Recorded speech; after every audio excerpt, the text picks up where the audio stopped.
Students, تحریک پاکستان کی series کے حوالے سے بات کر رہے تھے۔ اس سے پہلے ہم نے قائد اعظم کے 14 پوائنٹس 14 نکات اور اس کی اہمیت پہ بات کی تھی۔ آج ہم علامہ محمد اقبال کے خطبہ الہٰباد کی بات کریں گے۔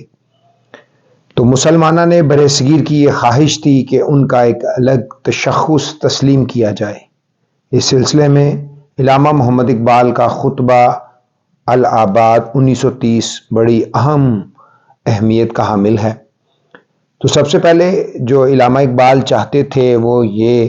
کہ مسلمانوں کا الگ ملک کا جو مطالبہ تھا وہ کیوں علامہ اقبال اس بات پہ ایمفسائز کر رہے تھے کہ یہ الگ ملک ملنا چاہیے، کیونکہ وہ چاہتے تھے کہ مسلمان یہ برداشت نہیں کر سکتے تھے کہ ان کے مذہبی، سیاسی اور معاشرتی حقوق کو سلب کر لیا جائے۔ لہذا مسلمانوں نے اپنے لیے الگ ملک کے قیام کا مطالبہ کر دیا۔ علامہ اقبال نے اپنے خطبے میں جو بات کی وہ یہ کہی کہ میری خواہش ہے کہ پنجاب سرحد جو آج کل KPK ہے، سندھ اور بلوچستان کو ملا کر ایک ریاست بنا دی جائے، خواہ ہندوستان برطانوی سلطنت کے اندر رہ کر یا باہر رہ کر آزادی حاصل کرے۔ اور انہوں نے یہ کہا تھا کہ مجھے شمال مغربی مسلم ریاست کا قیام کم از کم شمال مغربی علاقوں کے مسلمانوں کا مقدر نظر آتا ہے۔ تو قائد اعظم کی خواہش تھی کہ مسلمان برِ صغیر میں قوت بن کر ابھریں، تو علامہ اقبال نے اسی تصور کو آگے بڑھاتے ہوئے خطبہ الہٰباد میں الگ ریاست کا تصور دیا۔ 1933 میں جب چودھری رحمت علی نے علامہ محمد اقبال کے اس تصور کو پاکستان کا نام دیا، جو چودھری رحمت علی نے جو نیشنل موومنٹ جس میں ناؤ اور نیور کے ایک بکلیٹ بھی شائع کیا تھا، تو وہ حالانکہ لفظ پاکستان کے خالق ہیں، تو انہوں نے اسی تصور کو 1933 میں پاکستان کا نام دیا۔ تو قائد اعظم نے 1934 میں مسلم لیگ کی باغ دوڑ سنبھالی اور مسلمانوں کے سیاسی استحکام کے لیے اس جماعت کو مضبوط اور فعال بنایا۔ اسی دوران یعنی 1930 میں پھر پہلی گول میز کانفرنس 1930 لندن میں ہوئی، دوسری گول میز کانفرنس 1931 میں لندن میں ہوئی اور تیسری گول میز کانفرنس 1932 میں لندن میں منعقد ہوئی۔ اس کے بعد پھر 1935 کا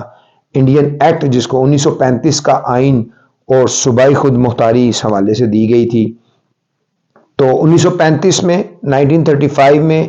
برطانوی حکومت نے برِ صغیر میں ایک نیا آئین کانسٹیٹیوشن متعارف کرایا جس میں صوبائی خود مختاری کو جو ہے پروونشنل اٹانومی کو اولویت دی گئی۔ تو کانگریس جو تھی اس کی حکومت کے تعصبانہ اقدامات کی جو اس کے بعد ہوئے، تو اس میں 1935 کے آئین کے تحت جب 1937 میں انتخابات کرائے گئے جس میں کانگریس نے واضح اکثریت ہے، کانگریس یہاں پہ انڈین نیشنل کانگریس جو ہندوؤں کی جو نمائندہ سیاسی جماعت تھی، اس نے واضح اکثریت حاصل کی۔ اکثریت حاصل کرنے کے بعد کانگریس نے جو مبینہ طور پر بیان کیا جاتا ہے کہ مسلمانوں کے خلاف تعصبانہ اقدامات کیے۔ یہاں پہ میں ایک بات کہوں گا، ایک انڈین نوجوان ہے، میرا خیال ہے ان کا انڈین سروسز میں ہمارے چینل پہ انہوں نے کمنٹ بھی کیا ہے، عالم صاحب نے، مسلمان ہیں، اور انہوں نے اس بات کا افسوس کا اظہار کیا کہ جو پاکستان میں تحریک پاکستان کے حوالے سے پڑھایا جاتا ہے وہ جو انڈینز اس تاریخ کو پڑھتے ہیں ڈیفرنٹ ہے، اور اس میں کوئی شک نہیں ہے کہ ہماری یہ جو مطالعہ پاکستان ہمیں پڑھایا جاتا ہے یہ ہمارے ذہنوں کو ایک خاص مقصد کے لیے تیار کیا گیا تھا، جو کہ اب نئی حکمت عملی کے تحت اب وہ اس کو چینج کیا جائے گا۔ تو یہ بھی بڑی افسوسناک بات ہے کہ طلباء کو چیزیں پہلے پڑھا دی گئی ہیں، ایک نسل کئی 3 ابھی تک پاکستان کے قیام سے لے کے یہ 4تھی نسل جو ہے وہ خرچ ہونے جا رہی ہے جو یہ پڑھ رہی ہے۔ اللہ کرے کہ 5ویں نسل کو اصل حقائق پڑھائے جائیں، تاریخ کو کبھی مسخ نہیں کرنا چاہیے، تاریخ سے ہی پڑھانی چاہیے۔ لیکن بہرحال جو یہ تو سیاسی باتیں ہیں، ہم نے تو اس نظام کے اندر اپنے لیے گنجائش پیدا کرنی ہے، نہ کہ اس نظام سے لڑنا ہے۔ بہرحال پاکستان کا جو مقصد تھا، جو قیام کا تصور دیکھا گیا تھا، اس کے مطابق ہم کام نہیں کر رہے۔ ہم اسلام کا نام ضرور استعمال کرتے ہیں لیکن اسلام کے جو سنہری اصول ہیں ان پر عمل پیرا نہیں ہے۔ تو یہ کولوفیل کا تضاد ہی ہمیں تضادستان بناتا ہے، اور آج جو جتنی بھی ہمیں پریشانی ہیں اسی وجہ سے ہیں۔ تو عزیز طلباء، یہ جو 1935 کے انڈین ایکٹ کے تحت پھر جب کانگریسی حکومتیں بن گئیں تو پھر جو کہا جاتا ہے کہ جو انڈین جو کانگریس کی گورنمنٹس تھی انہوں نے مسلمانوں کے خلاف کیا کیا کیے، تو انہوں نے مسلمانوں کی جو الگ شناخت ختم کرنے کا پروگرام بنایا۔ مسلمانوں کو لگتا تھا کہ یہ جو کانگریسی وزارتیں بنی یہ مسلمانوں کی شناخت ختم کر دیں۔ ہندوؤں نے اس سلسلے میں مسلمانوں پر مذہبی پابندیاں لگانے کی کوشش کی، یہ تو اب ہم ان کی طرف سے دیکھیں گے کہ واقعی انہوں نے لگائی تھیں، کیونکہ یہ جو ہے وہ کہا جاتا ہے، مبینہ طور پہ کہا جاتا ہے، بلکہ ہمارے کورس میں پڑھایا بھی جا رہا ہے۔ تو مسجدوں کے باہر شور و غل کرنا شروع کر دیا، مسلمانوں پر ملازمتوں کے دروازے بند کر دیے گئے، اسکولوں میں اردو کی جگہ ہندی رائج کرنے کی کوشش کی گئی، گاندھی کی مورتی کی پوجا کرنے پر زور دیا گیا، مسلمان بچوں کو ماتھوں پر تلک لگانے کا کہا جانے لگا۔ یہ ہمارے دوست جو ہماری یہ بات سنتے ہیں یہ ہمیں بتائیں گے کہ آپ یہ ان کو ایسا کچھ ابھی انڈیا میں ہے تو کرنے کو کہا جا رہا ہے۔ تو مسلمانوں کو ان کے خلاف نفرت پر مبنی بندے ماترم کا ترانہ گانے کے لیے مجبور کیا گیا۔ یہ جو انڈین ترنگا جس کو یہ کہتے ہیں جھنڈا ہے، اس کے حوالے سے بھی یہ کہا گیا کہ ہر اسمبلی میں بچوں کو جو ہے وہ ان جھنڈوں کو سیلوٹ کرنا یا ان جھنڈوں کے آگے جھکنا بھی لازمی قرار دے دیا گیا۔ تو یہ جو تھیں چیزیں، تو ان چیزوں نے کانگریس کے اس رویے کو دیکھتے ہوئے مسلمانوں میں الگ وطن کے جو مطالبے کا جذبہ تھا وہ اور بڑھ گیا،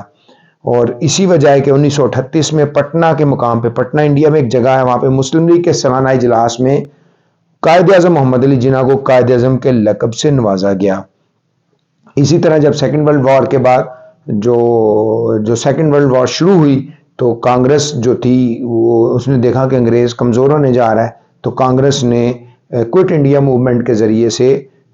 انگریزوں کو یہ کہا کہ ہندوستان چھوڑ دو۔ تو اسی تحریک کے اندر جو ہے گاندھی نے کانگریسی وزارتوں سے استعفیٰ دے دیا، اور اس طرح جو ہوا کہ 1939 میں 1939 میں جب کانگریسی وزارتوں نے استعفیٰ دے دیا، ان کا خاتمہ ہوا، تو قائد اعظم اور مسلم لیگ کی اپیل پر مسلمانوں نے 22 دسمبر 1939 یعنی ان کو یوم نجات، ڈے آف ڈیلیورنس منایا، یعنی کہ یوم نجات منایا کہ جو ہے کانگریسی وزارتوں سے جان چھوٹ گئی، جو مسلمانوں کے خلاف ہندوؤں کی جو سیاسی جماعت تھی اور اس کے جتنے بھی مظالم تھے جو ہم نے پہلے آپ کو بتائے ہیں کہ اس سے چھٹکارا مل گیا۔ تو اس کے بعد پھر 1940 قرارداد لاہور جو تھی، یہ قرارداد مسلم لیگ کے 27ویں سالانہ اجلاس میں قائد اعظم کی صدارت میں 23 مارچ 1940 کو پیش ہوئی، اور جو بنگال کے جن کو شیر بنگال بھی کہتے تھے مولوی اے کے فضل حق نے پیش کی۔ یہ ایم سی کیوز بھی آ سکتے ہیں، شارٹ کوسچنز بھی آ سکتے ہیں۔ تو قائد اعظم نے اپنی صدارتی تقریر میں مسلمانوں کے سیاسی مسائل اور دو قومی نظریے پر تفصیلی روشنی ڈالی۔ تو جو اس قرارداد لاہور کا جو متن تھا، کانٹیکسٹ تھا، جو اس کا جو ہے وہ انکیپسولیٹ چیزیں تھیں، اس میں یہ طے پایا کہ آل انڈیا مسلم لیگ کی متفقہ رائے ہے کہ کوئی آئینی منصوبہ جو برے صغیر میں قابل عمل اور مسلمانوں کے لیے قابل قبول نہیں ہوگا جب تک کہ ان اصولوں کی روشنی میں تیار نہ کیا جائے، یعنی جغرافیائی طور پر جڑی ہوئی وحدتوں کی حد بندی ایسے خطوں میں کی جائے، علاقوں میں مناسب رد و بدل کے ساتھ، کہ جہاں مسلمان اکثریت میں ہیں، مثلا ہندوستان کے شمال مغربی اور مشرقی حصے،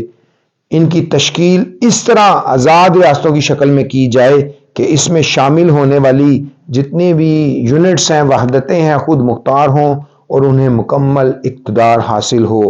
اس کے علاوہ ان یونٹس، وحدتوں اور خطوں میں اقلیتوں کے حقوق کا خیال رکھا جائے، اور وہ علاقے جہاں مسلمان اقلیت میں ہوں وہاں بھی ان کے حقوق اور مفادات کا تحفظ کیا جائے۔ ہندوؤں کا اس حوالے سے جو رد عمل تھا وہ گاندھی اور ہندوؤں نے اس قرارداد کی مخالفت کی۔ برطانوی پریس میں جو اس کا رد عمل آیا تو برطانوی پریس نے اس قرارداد کو قائد اعظم محمد علی جناح کا پاکستان قرار دے دیا۔ پاکستان کے قیام اس قرارداد کے صرف 7 سال بعد مسلمانوں نے برے صغیر نے اپنی جدوجہد کے نتیجے میں پاکستان بنا لیا۔ کرپس مشن 1942، دوسری جنگ عظیم جو 1939 سے 1945 کے درمیان تھی کے دوران 1942 میں جو حکومت برطانیہ تھی انہوں نے سر اسٹیفرڈ کرپس کو ہندوستان بھیجا، جس نے تمام سیاسی جماعتوں کے ساتھ مذاکرات کیے اور پھر جو ہے ایک کچھ نکات پر متفق کرنے کی کوششیں کی، لیکن وہ ناکام رہیں۔ تو تاریخ میں ان کو کرپس مشن کی تجاویز کے نام سے یاد کیا جاتا ہے۔ تو اس کے مطابق جو تھی کرپس مشن کے مطابق انہوں نے جو برصغیر تھا جنگ کے بعد